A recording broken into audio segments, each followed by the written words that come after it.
or they try to.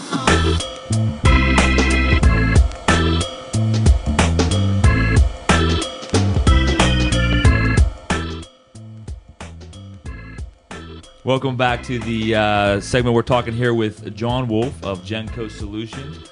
And we finished up last segment talking about the don'ts of developing your own website or building the website for your business.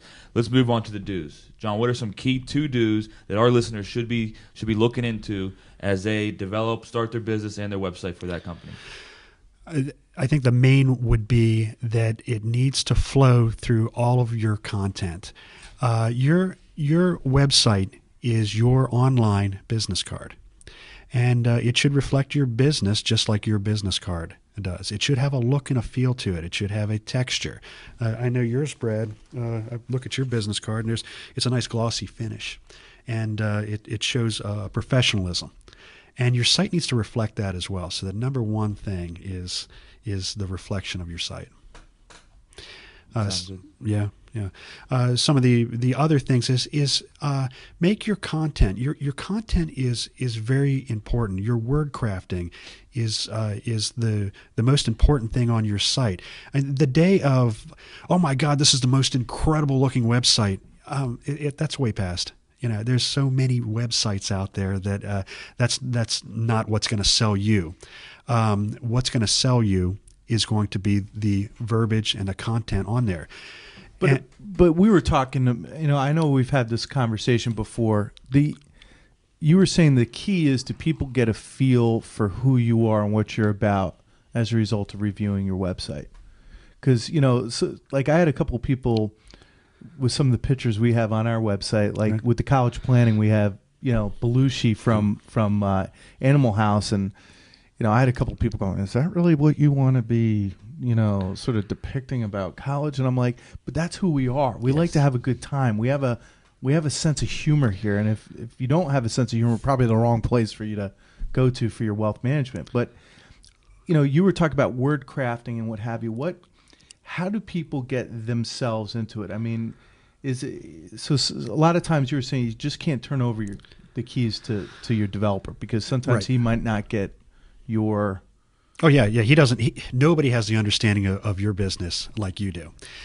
You might not have the best ability at formulating the words for it, but you certainly can put down the words in such a way that we could use a word crafter then to clean it up. But it needs to be coming from you. It's essential. That's definitely one of the biggest do's of building your website. So you can't just cut a check and say, "Hey, I'm going to have a great website." You have to take an active role. Absolutely. Yep. John, what about, we hear all the time about search engine optimization and getting your name up on the Google list. Yeah. What are some things that people can do or should be doing to make sure that when you search for their type of company, you're finding them in their area? That's an excellent question. I think one of the things is use the free tools that are out there for starters, such as Google Analytics. You can go out to Google, you sign up for that account. What that allows you to do is put a little piece of code into your website, or your web developer will do this for you, that allows you to track all sorts of aspects of your website. So if you're running a campaign, in regards to a certain event that's going on, you can see how much traffic is being directed to your site. Another great thing to do is also to set up a Google Places account. That's different. Google Places puts you on the map. So when that's that little box when you put your company in, it shows you where it's at. A little balloons come up and you know where you're at, right? That's right. And also realize that, the search engines, they're not stupid. Don't be putting every keyword that you have that you think people are going to search into your text. Yeah. Because they're going to realize that the percentage of keywords in your site to the text that's in your site should be limited to, I think, about 2%. And that works the best. Also realize SEO works better for certain markets than others. If you're in the insurance business and you think you're going to compete against Allstate for that top listing, luck, huh? Good luck. Yes. What about, I always hear about how many sites yours is linked to. Does that play a role in it as well? Absolutely. Cross-linking is very important, especially cross-linking with other sites that have a lot of traffic. that definitely will help you out. But the best thing for search engines are looking for fresh content, and they're also they look for educational elements.